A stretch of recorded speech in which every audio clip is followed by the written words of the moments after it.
Hello, lovely young people. Here is my third and final attempt to make you fall in love with Ode from the West Wind, or Ode to the West Wind by Shelley.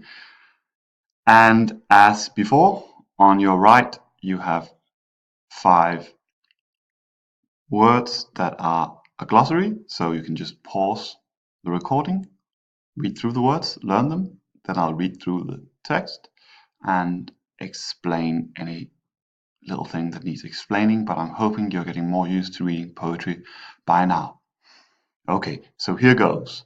Ode to the West Wind, Canto 5. Make me thy lyre, even as the forest is. What if my leaves are falling like its own? The tumult of thy mighty harmonies will take from both a deep autumnal tone.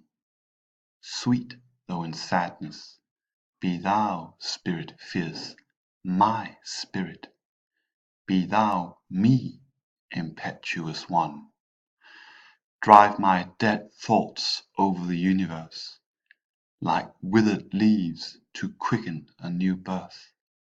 And, by the incantation of this verse, scatter, as from an unextinguished hearth, ashes and sparks, my words among mankind. Be through my lips to unawakened earth the trumpet of prophecy, O wind. If winter comes, can spring be far behind? All right, that's the poem.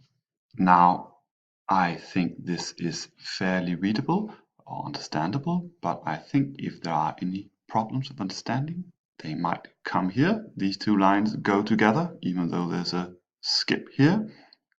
Incantation, as it says over here, speaking or chanting. And then we have this line which says scatter as from an unextinguished hearth. So these 2 lines mean together that the wind could speak the verse of the poet, this verse in fact, and scatter it just like, and this is a metaphor, just like it could scatter ashes and sparks from a fireplace among mankind. And I hope you can see that image in your head. I think those words are very well chosen. I won't try to interpret or explain anything more because I would like there to be something left for us to do in class. And I'll see you all a little bit later. Hope you enjoyed this. Bye for now.